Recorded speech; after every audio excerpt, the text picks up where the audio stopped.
Entertalk Radio, you're in to all things music.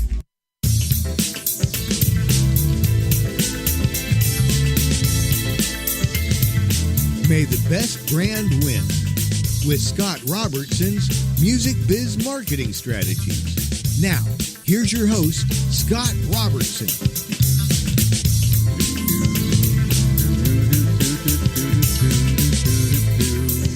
Hey, everybody. Happy Friday. You are tuned to May the Best Brand Win on Entertalk Media, the undisputed leader in music biz talk. And I am Scott, your host, and a man who is very excited about celebrating the two huge holidays today. National Leave the Office Early Day, and also it is also National Donut Day.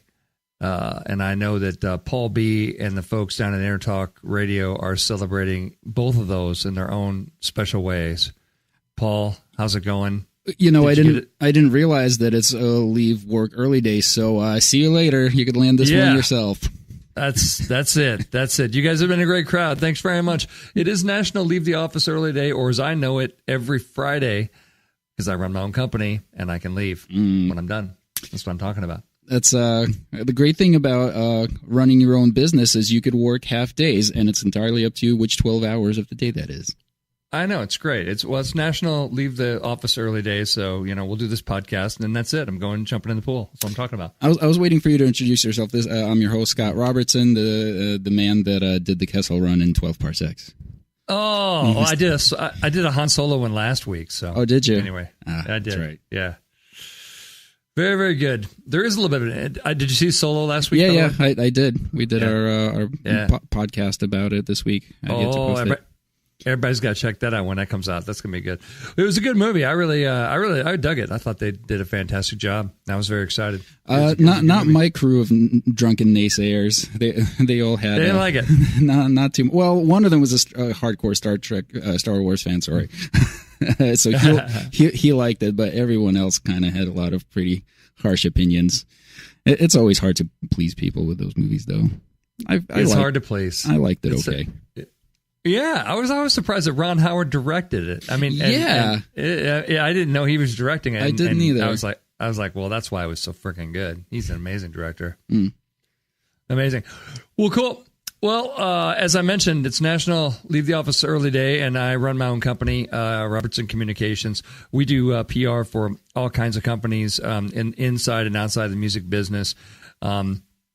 And help them get their message together and get it out to the right audiences and do marketing, hopefully in the right way that attracts people and, builds friendships and that sort of thing. And I'm very much against the kind of marketing that just bludgeons people over the head until they can no longer see straight and, they kind of submit to buying whatever product you're selling. So anyway, if you want to reach me, here's how. You can reach me on my email at scott@robertsoncom2ms.com.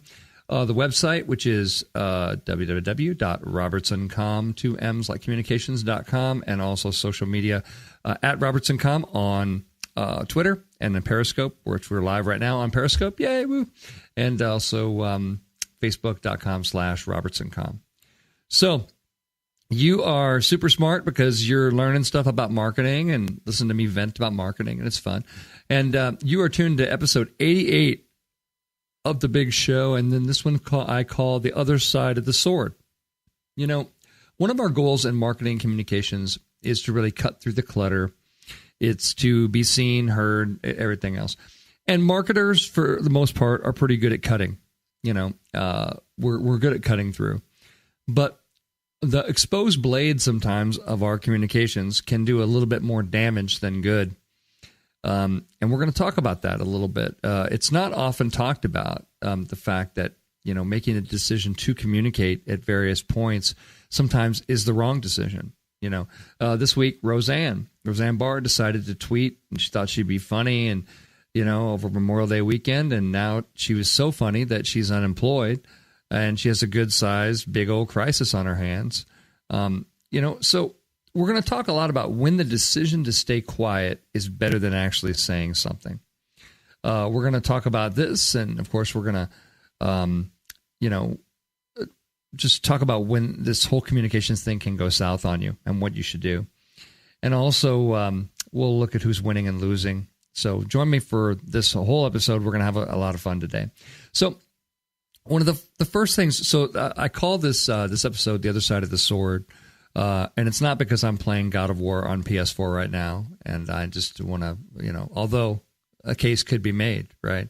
Plenty of those weapons that you use in games like God of War can actually come back and do damage to you, that kind of thing. But one of the big myths about communications, and I run to all the time, is that communications is always good. It's always a good thing. And more of it is always better than less. I don't find that either of those two things is true. I think that communications should have a bit of a place of reverence, that when we decide to use it, we should know exactly what it is that we're trying to do. Sometimes people just sort of forget about it and say, oh, well, we just do marketing and communications, and we just do communications, all the time. That is the wrong strategic approach, in my opinion. You want to make sure that you pull out this weapon when you're ready to use it and when it does something specific for you, and then you put it away until the next time you're going to use it, So there's plenty of examples, and this week in particular. I mean, let's talk about Roseanne for a second. Roseanne Barr, was having a great comeback on, her show and on ABC, and had, obviously, it had great ratings, and, was picked up for for another season, and yada, yada, and all that kind of fun stuff. And then she goes and she tweets about a former Obama aide, and and makes sort of an unfunny joke that it certainly can be interpreted as racist very, very easily, and that's really how everybody took it, is the fact that she was at the very least she was commenting on this woman's looks, and at the very most she was making an incredibly inappropriate racist comment, and it was. No doubt about it. Sometimes comedians try to be funny and they walk the line, and sometimes the line, snaps back. But, I think that in this day and age that we live in Twitter, where, one of our last episodes, we talked about the science of BS, and everybody's sort of encouraged to have an opinion on everything.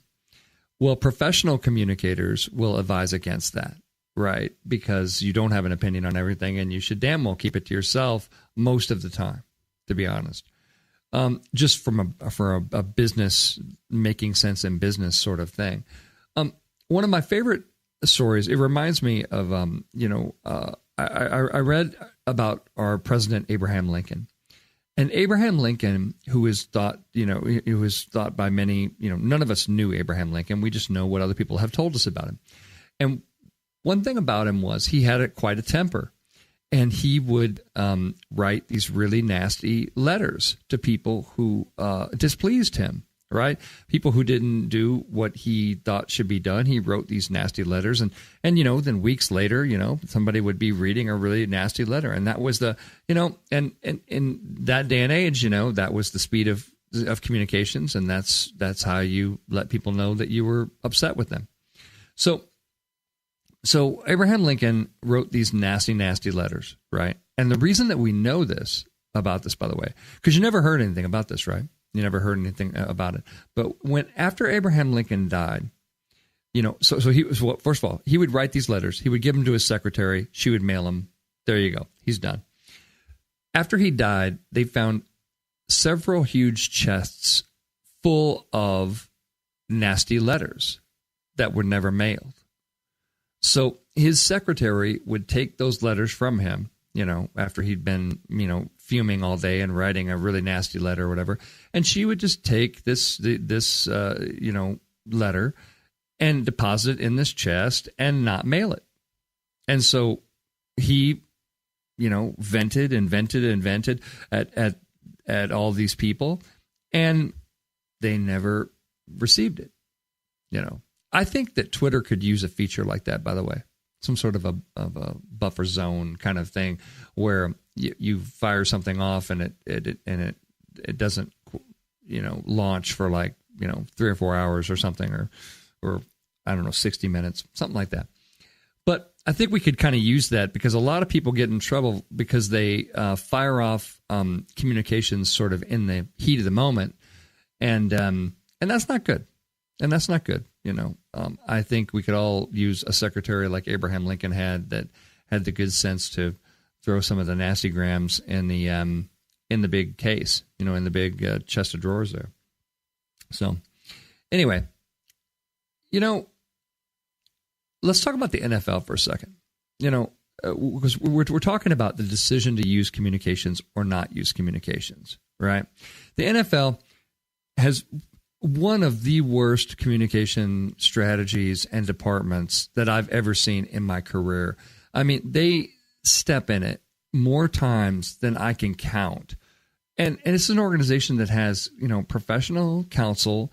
They have, high-ranking, senior, communications folks working in these jobs and everything. But, man, they step in it. I tell you what, the national anthem thing is a great example. So Colin Kaepernick decides, to kneel because his people, he's actually African-American, his people are, being persecuted by the police in his view. And thus, he decides to kneel down because he's no longer, happy. And this is the backup quarterback. This guy's not even the starter, it's not like Tom Brady doing it. Right. It's just this guy doing this. Then, so the league has a choice here, right? And the league decided to make a big statement. And the big statement was, well, we support his right to kneel and we support his right to protest and yada, yada, yada, and all those kind of things. And what happened? What was, and let's just talk about, you can talk about right, wrong, whatever. Let's talk about what happened. What happened was they created a ginormous, poop storm of communications around this national anthem protest, when none of it was necessary. None of it was. I mean, people tune into the National Football League because they want to watch NFL football.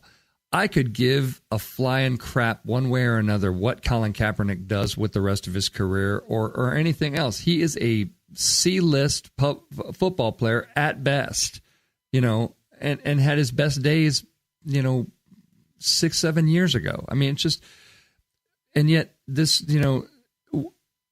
because the communications was managed so poorly and because the NFL had to make a big statement, they had to make a huge statement about this. They lost about, they lost sponsors. They lost their audience. They lost everything. And all they had to do was say nothing about it. I am an advocate of sometimes saying nothing. I think, and we're going to talk about that a little bit more, sort of when it makes sense. In fact, my third segment, my tips are going to be, my tips today are called When Staying Quiet is Actually Better. And I'm going to give you a few of my, statements about that. But the idea that a company has to say something about everything that comes up, to me, is ridiculous. It reminds me of that time management work. If you ever go to time management workshop, I went to one of those one times, and this guy had a visual aid, and he was throwing a ball, right, to people, and he threw a ball to me, and he said he's like why did you catch that ball? And I said, well, dude, because I'm in a seminar and you threw it at me and I didn't want it to hit me in the head, and it was coming at me, and so I caught it. And then, and he said something that was pretty profound, in my young career that I never forgot. And he said, no, you chose to catch it. He goes, and you could choose to not catch it. He said, the choice to catch the ball, or the choice to act or not to act is actually a choice. And a lot of people don't believe that it's a choice. They think that when somebody tries to pull you into a story and they trying to get a comment out of you and those kind of things, they think that every single time you have to have an opinion, an opinion on that. And, and I disagree with that. But I will say, just in the same breath, just because you're not going to make a comment on a story from a PR perspective, you always get back to the reporter. That whole business about this could not be reached for a comment. No. We are building relationships with journalists. We do not let reporters' phone calls, sit in voicemail and not get returned. That is disrespectful. That is unprofessional. We don't do that. So let's make sure that we know that. But I've had plenty of calls with reporters where where I basically just said, we just don't have anything to add to that. We just don't have anything. There's nothing. We don't have anything to contribute. An organization that I'm, representing. And sometimes we do, sometimes we don't. But you make the choice whether you catch that ball or whether you drop it, and you can make the choice to let that ball go. It's not just for time management. It's important. It's important stuff. Let's talk about Henry J. Right, Henry Juskowitz and Gibson. When things started to kind of go south for Gibson earlier this year, remember the story that we talked about on Winning and Losing, where Henry Juskowitz gave an interview with Music Radar and then literally started blaming the customers for not wanting all the quote-unquote latest and greatest technology that Gibson was providing. So, and as I said at the time, it's like that.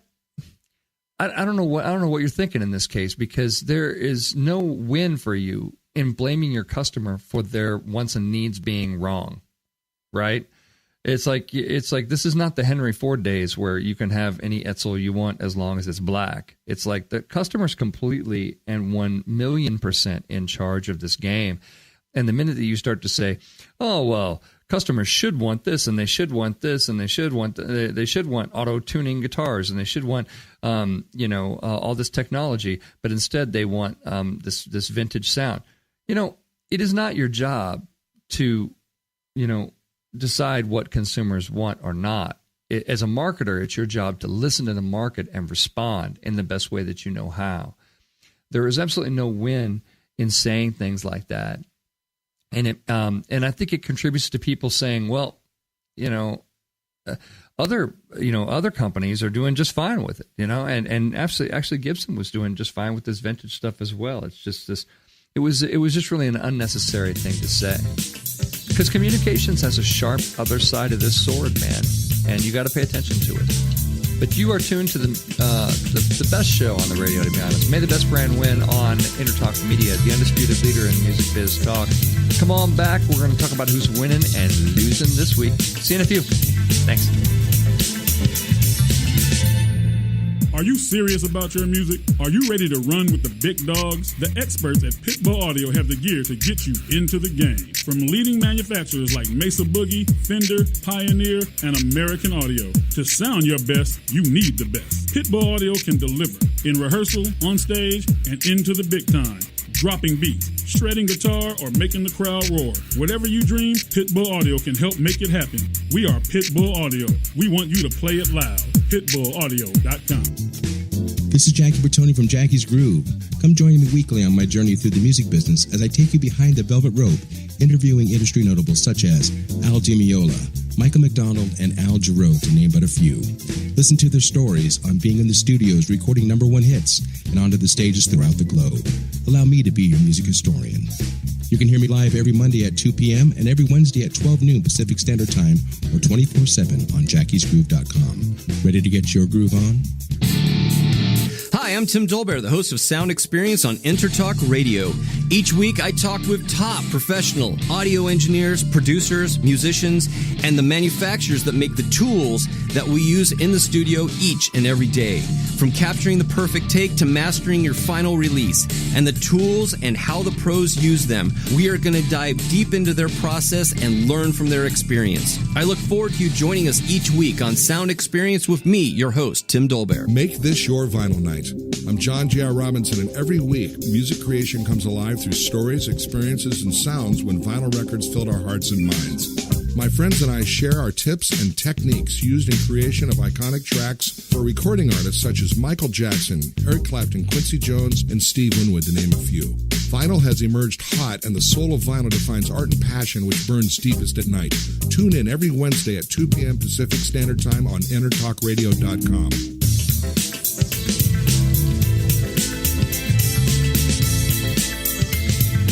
May the best brand win with Scott Robertson's Music Biz Marketing Strategies. Now, here's your host, Scott Robertson.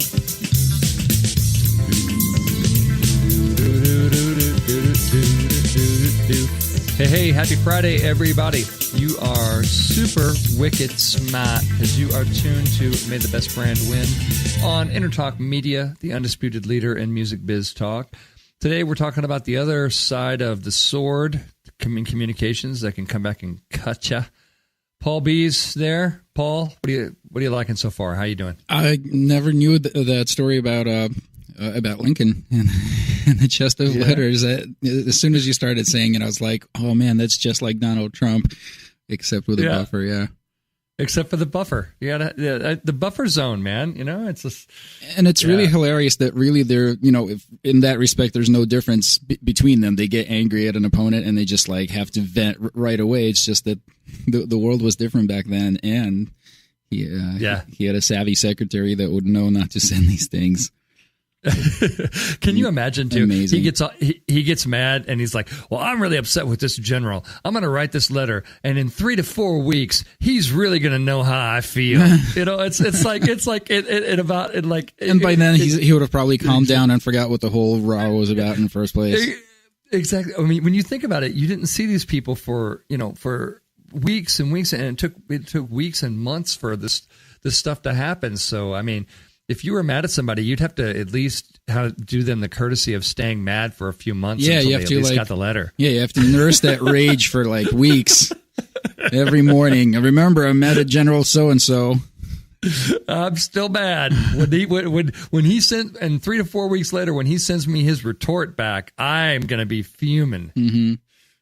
You would really have to, you'd have to hang on to that grudge for a long time. Gotta say, you could make it like a chess match. You could anticipate what his reply will be to you and start writing your reply to his reply before you even receive the reply.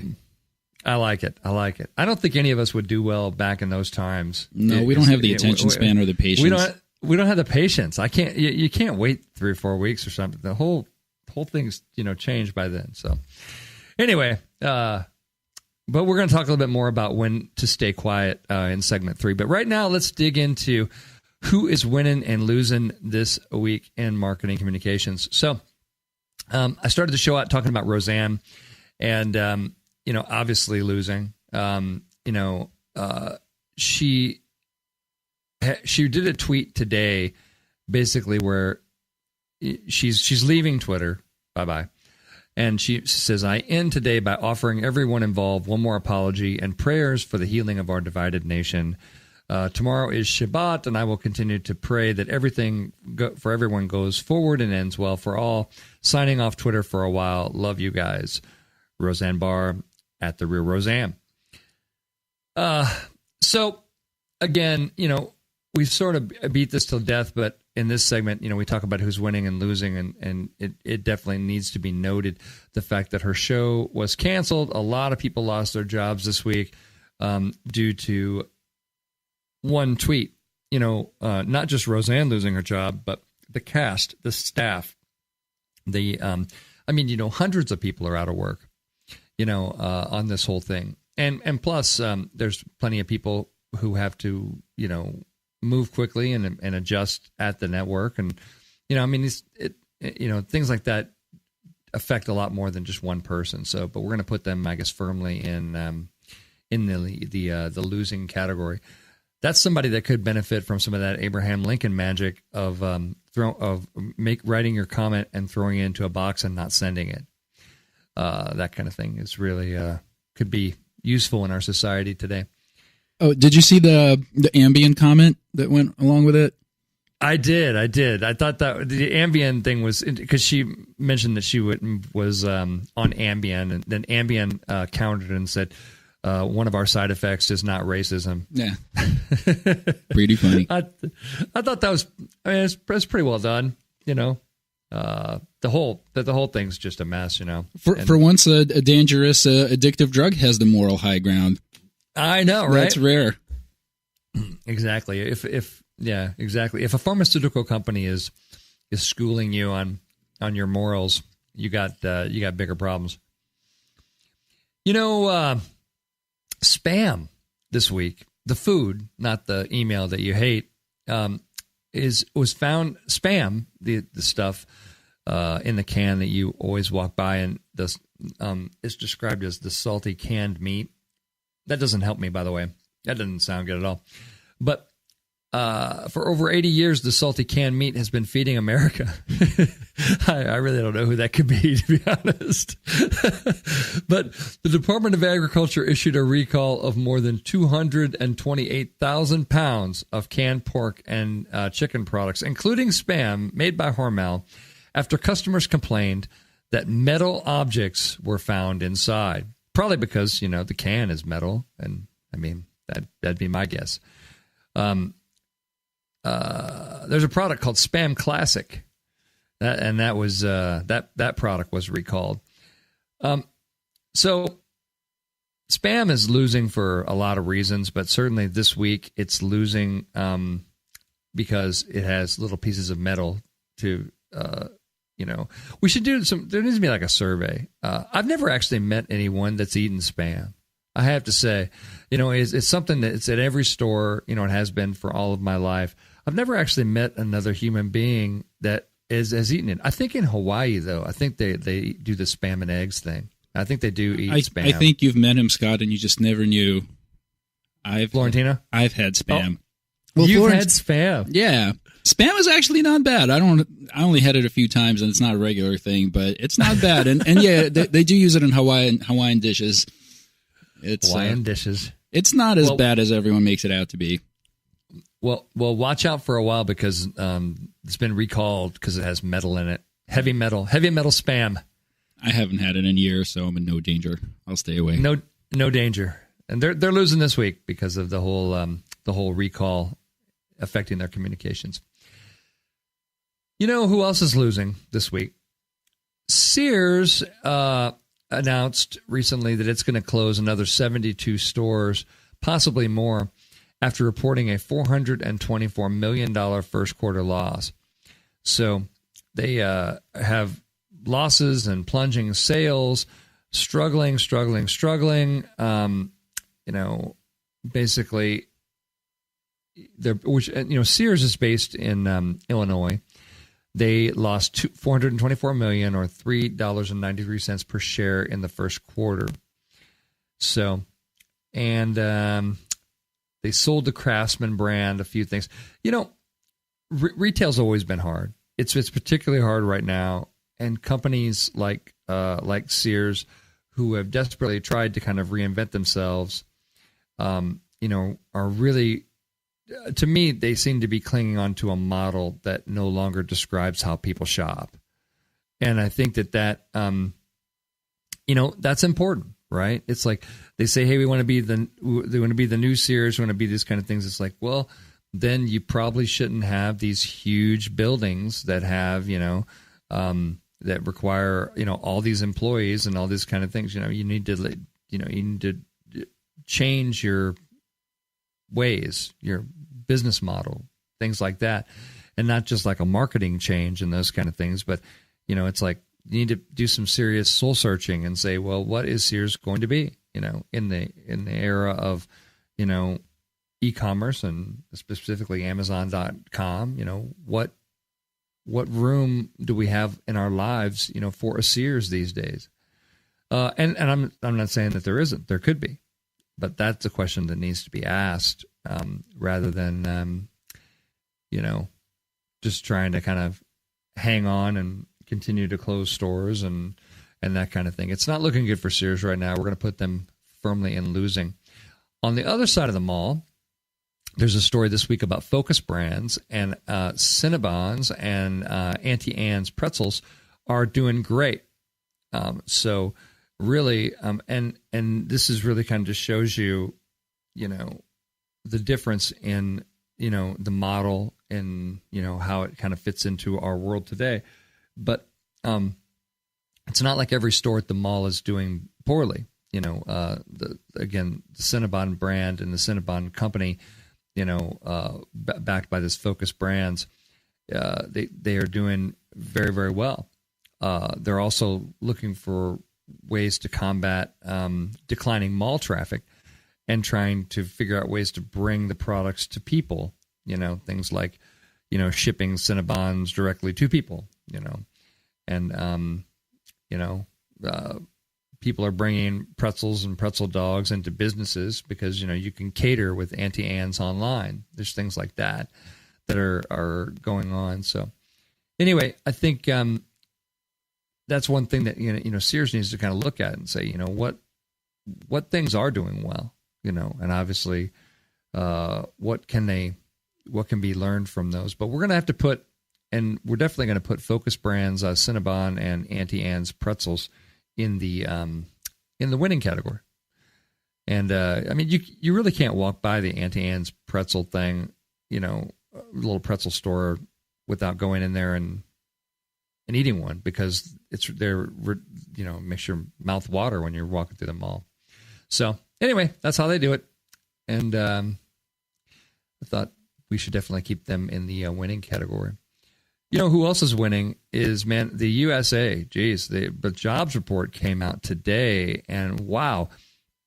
Economists forecast that the employers added 190,000 jobs, and while the unemployment rate remained at the 17-year low of 3.9%. So May is the 92nd straight month of job growth in the U.S., which is the longest streak ever, in case you're curious. Job openings are at a 2-decade high, according to the most recent data, which is good news for all the young people graduating, right? That there's job openings, those kind of things. Really impressive stuff to see the jobs report. And I also saw a tweet from one of the business outlets today that said that President Trump actually tweeted out the numbers, talking about communications, right? So the jobs report affects stock market, right? And I believe President Trump tweeted it out before the news media or before the department actually released it. They're going to have to speak to him about, the protocol of doing that before you're at the Bureau of Labor Statistics and everybody's waiting for you to release your report. And Trump has beat you to it by an hour or two, in his Twitter feed. I found that kind of funny, to be honest. They need to sit down and say, okay, so when this comes out, this is how we do it, that kind of thing. They need to talk to him about that. Anywho, USA, baby. It's we're doing great. The economic forecast so bright we got to wear shades. Who is losing its cool among teens? This is not a huge surprise, but there was some new data that came out today. Facebook is losing its cool, and teens are really picking YouTube and Snapchat as their social media of choice. So 3 years ago, Facebook was the dominant social media site among U.S. teens. It was visited by 71% of people in that demographic, but no more. Only 51% of kids 13 to 17 use Facebook, because all of us old fogies are all over it. And the world's largest social network has been eclipsed in popularity by YouTube, Snapchat, and Facebook-owned Instagram. So it really, in this report that came out today, researchers wrote that the social media environment today revolves less around a single platform than it did 3 years ago, especially when you're talking about, when you're talking about teens. YouTube's is the most popular and used by 85% of teens. So that's really important to know that. As a marketer, you want to stay up on this stuff, right? Because it changes.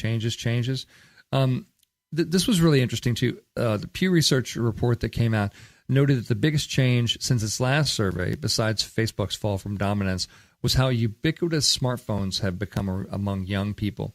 95% of teens own a smartphone or have access to one. and 45% said they're online on a near constant basis. Don't know what that means for society. Probably not good news for society, to be honest. But as a marketer, you need to know that if you're trying to reach teens, then obviously you better figure out a way to do it on the smartphone, on their smartphone. Very, very important. And sounds like you should be doing it, through YouTube on their smartphone. So anyway, Facebook losing, the rest of them winning. Walmart is actually winning. They unveiled a new employee perk. They are starting to pay for the college tuition for helping send some of its workers back to college and try to keep them, with the company.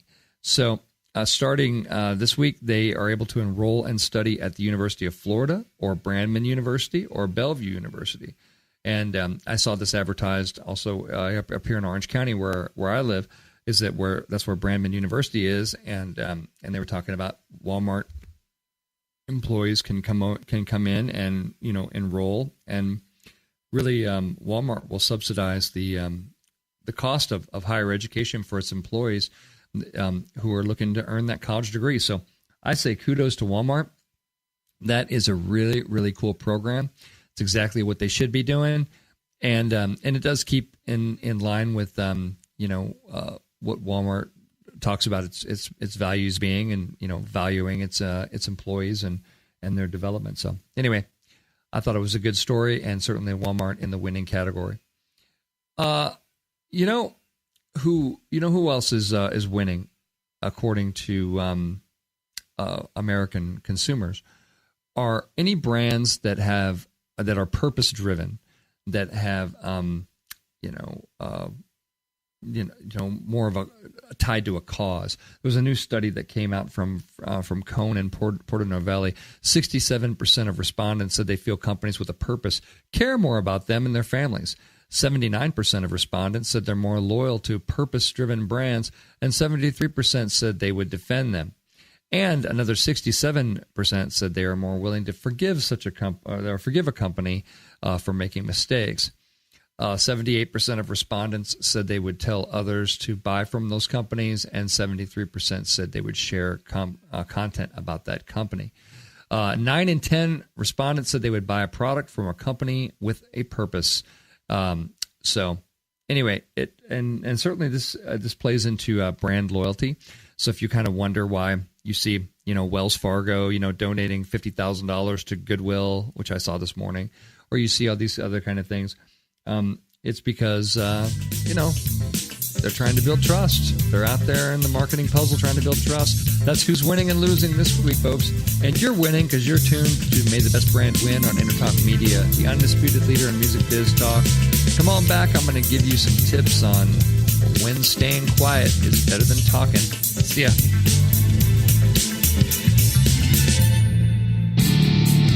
Hi, I'm Tim Dolbear, the host of Sound Experience on Entertalk Radio. Each week, I talk with top professional audio engineers, producers, musicians, and the manufacturers that make the tools that we use in the studio each and every day. From capturing the perfect take to mastering your final release, and the tools and how the pros use them, we are going to dive deep into their process and learn from their experience. I look forward to you joining us each week on Sound Experience with me, your host, Tim Dolbear. Are you serious about your music? Are you ready to run with the big dogs? The experts at Pitbull Audio have the gear to get you into the game. From leading manufacturers like Mesa Boogie, Fender, Pioneer, and American Audio. To sound your best, you need the best. Pitbull Audio can deliver in rehearsal, on stage, and into the big time. Dropping beats, shredding guitar, or making the crowd roar. Whatever you dream, Pitbull Audio can help make it happen. We are Pitbull Audio. We want you to play it loud. PitbullAudio.com. Make this your vinyl night. I'm John J.R. Robinson, and every week, music creation comes alive through stories, experiences, and sounds when vinyl records filled our hearts and minds. My friends and I share our tips and techniques used in creation of iconic tracks for recording artists such as Michael Jackson, Eric Clapton, Quincy Jones, and Steve Winwood, to name a few. Vinyl has emerged hot, and the soul of vinyl defines art and passion which burns deepest at night. Tune in every Wednesday at 2 p.m. Pacific Standard Time on EntertalkRadio.com. This is Jackie Bertoni from Jackie's Groove.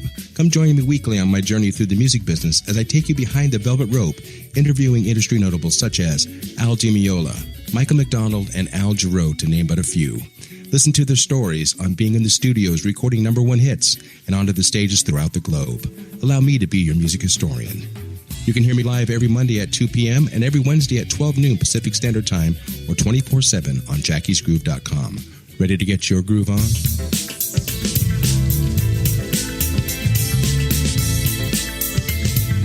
May the best brand win with Scott Robertson's Music Biz Marketing Strategies. Now, here's your host, Scott Robertson.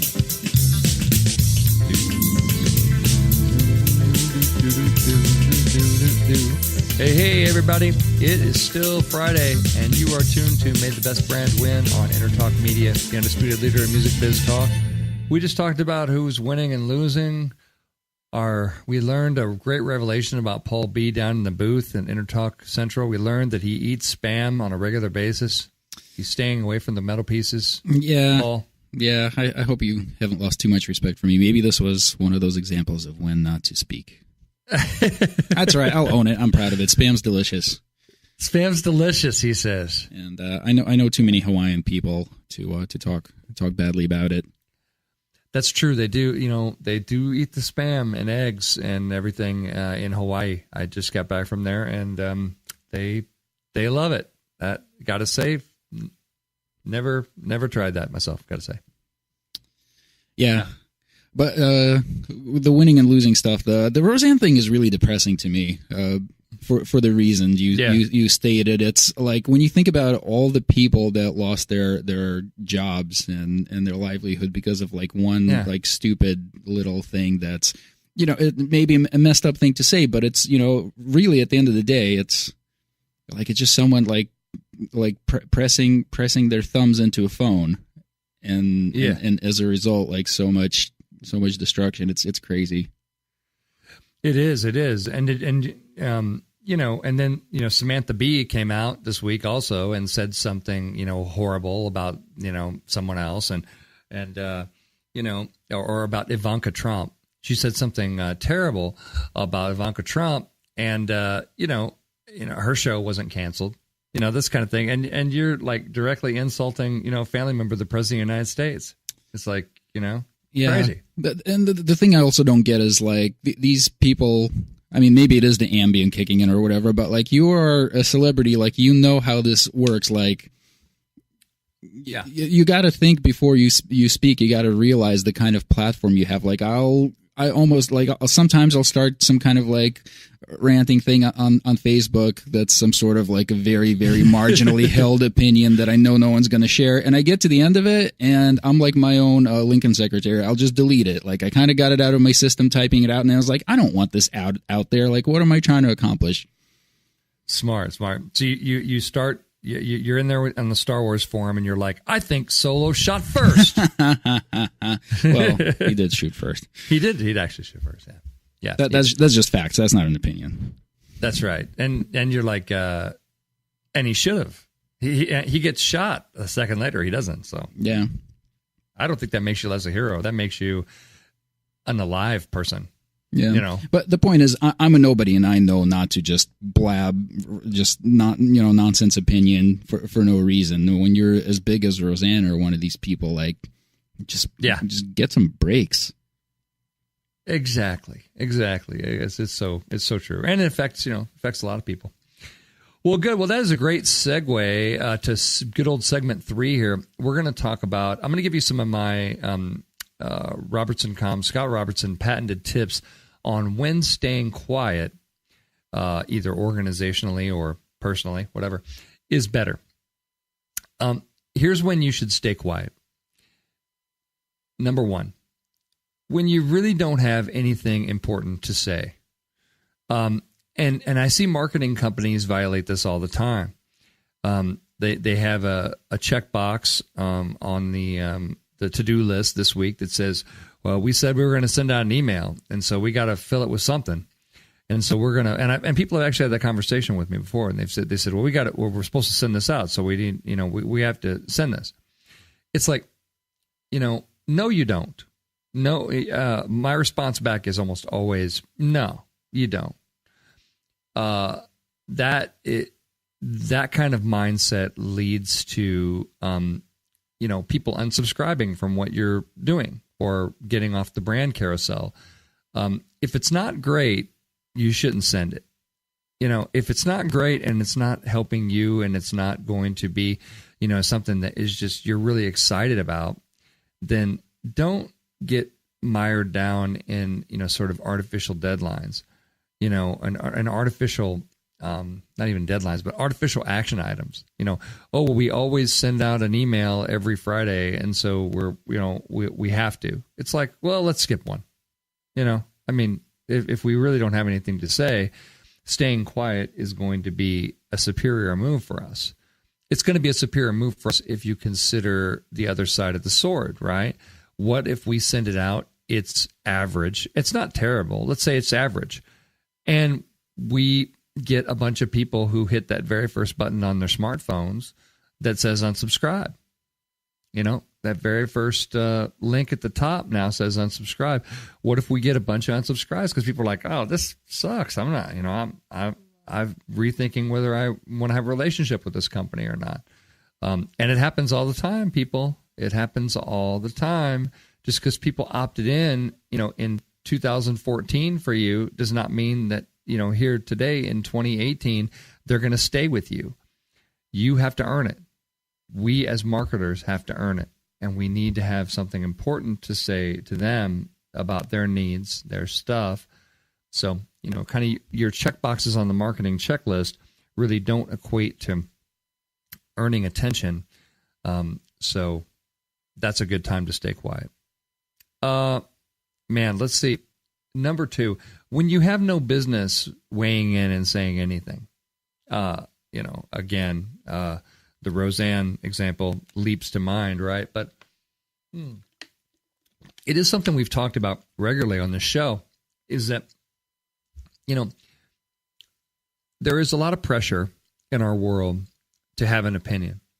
And if you're a thought leader, a business leader, a whatever, you're thought to have opinions. Like, for example, we love our actors. We love our A-list actors. And then somehow we love them so much, we think that they're really smart people who need to be commenting on all the things in our society. This is not the case, by the way. Just because someone is a good actor doesn't mean they have any sort of a clue about politics. But political campaigns use that rather transparently, to, convince us that, oh, hey, well, Robert De Niro likes this character. He's been going off on, Donald Trump for a while. It's like, if I'm representing Robert De Niro, I'm like, you should probably shut up because, I hate to use a visual aid, but do you remember the map, on election night?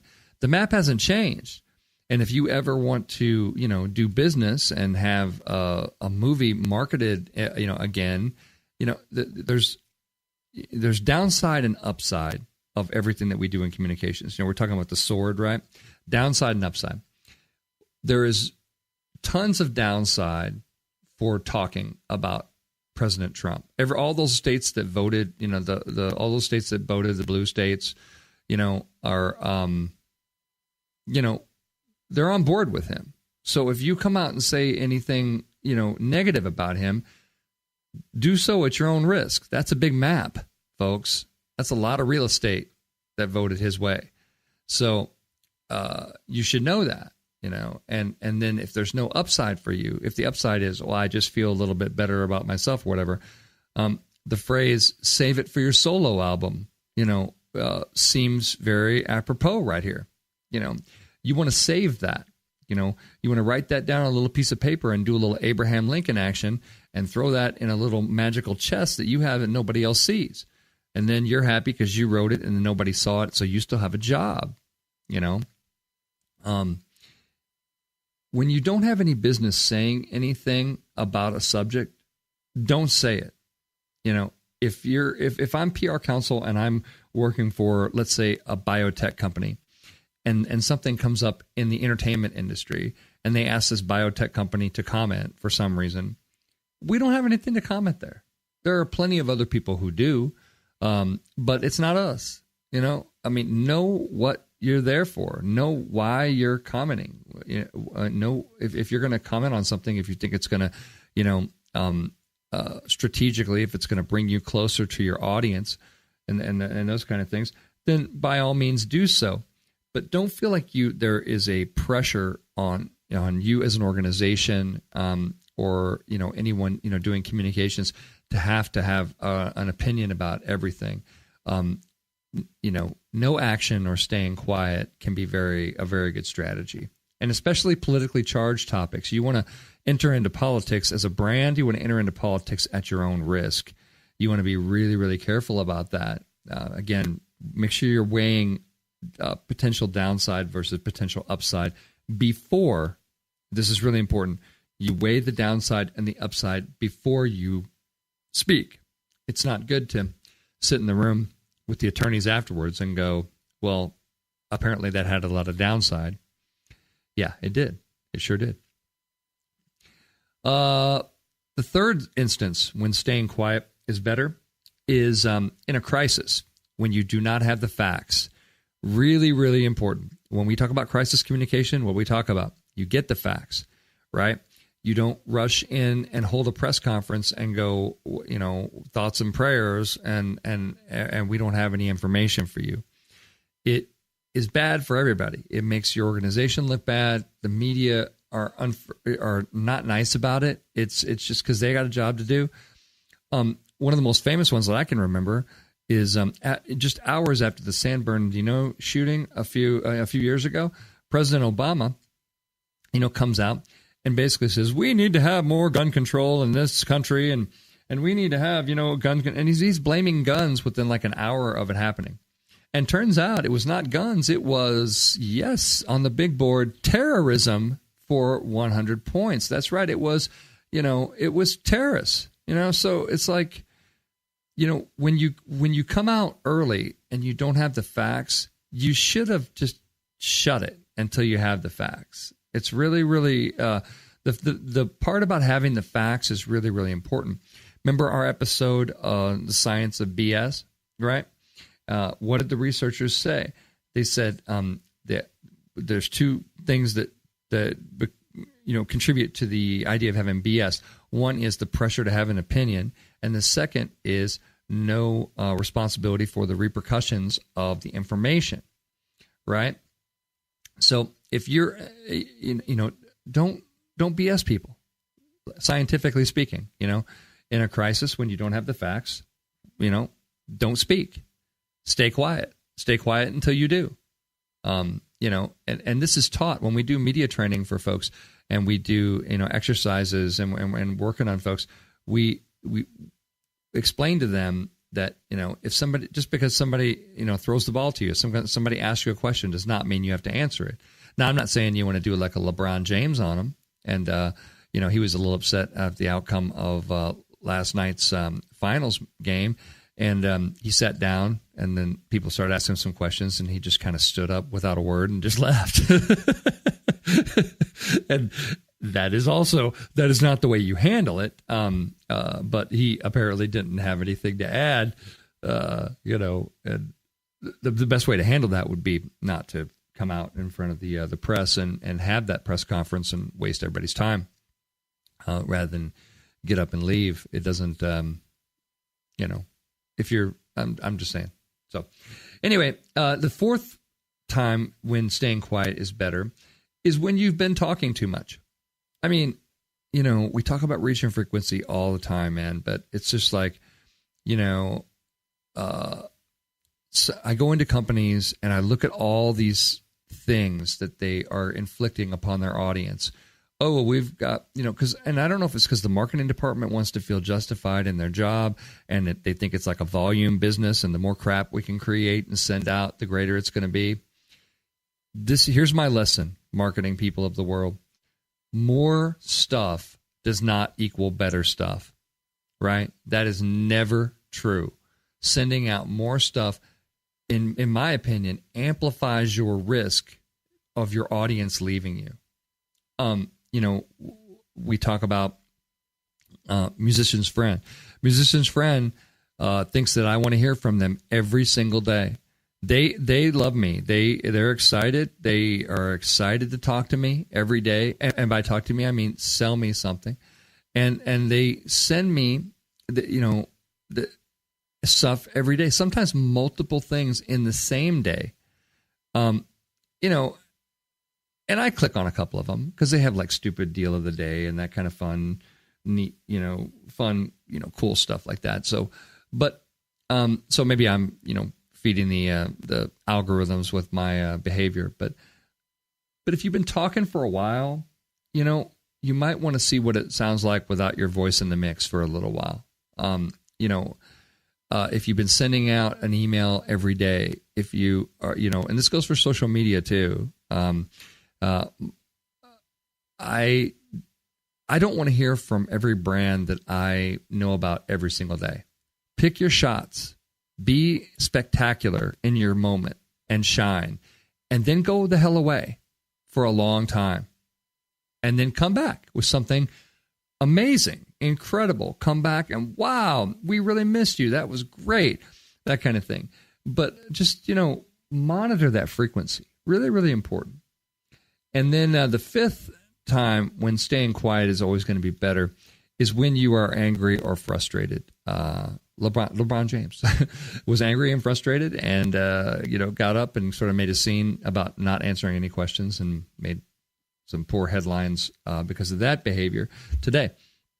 So, remember what Abe did, right? Let's go back to the Abraham Lincoln thing, right? When you're angry and frustrated, just maybe don't send it, maybe stay quiet. Maybe find a way that you can deal with your anger and frustration that doesn't expose your organization, to the downside of risk of communications, because it can absolutely happen. So, what did we learn today, folks? We know that communications can be a very sharp tool to get stuff done, and we know that tool can come back and cut us really quickly if we're not careful.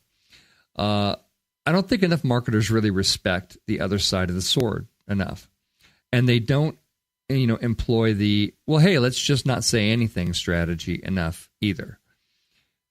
Calculated silence is very strategic, and so the next time that you're, let's say the next time you're searching for just the right words, you might want to try using none at all.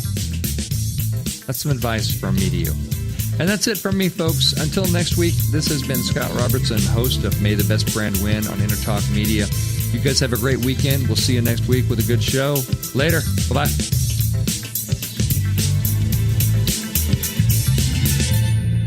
You know what's all around you every waking moment of your life? Marketing. You're choking on it. I'm Scott Robertson, and when it comes to strategic PR, branding, and marketing, I've seen it all.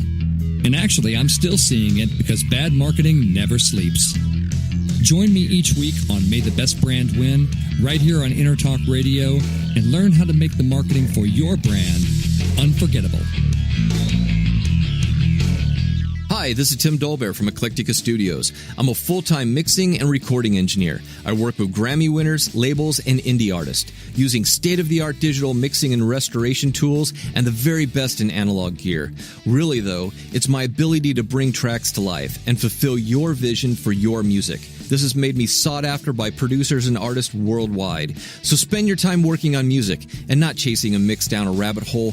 Go to timdolbear.com and check out our free one-song mix offer. Are you serious about your music? Are you ready to run with the big dogs? The experts at Pitbull Audio have the gear to get you into the game. From leading manufacturers like Mesa Boogie, Fender, Pioneer, and American Audio. To sound your best, you need the best. Pitbull Audio can deliver in rehearsal, on stage, and into the big time. Dropping beats, shredding guitar, or making the crowd roar. Whatever you dream, Pitbull Audio can help make it happen. We are Pitbull Audio. We want you to play it loud. PitbullAudio.com. This is Jackie Bertoni from Jackie's Groove. Come join me weekly on my journey through the music business as I take you behind the velvet rope, interviewing industry notables such as Al DiMeola, Michael McDonald, and Al Jarreau, to name but a few. Listen to their stories on being in the studios recording #1 hits and onto the stages throughout the globe. Allow me to be your music historian. You can hear me live every Monday at 2 p.m. and every Wednesday at 12 noon Pacific Standard Time or 24/7 on jackiesgroove.com. Ready to get your groove on?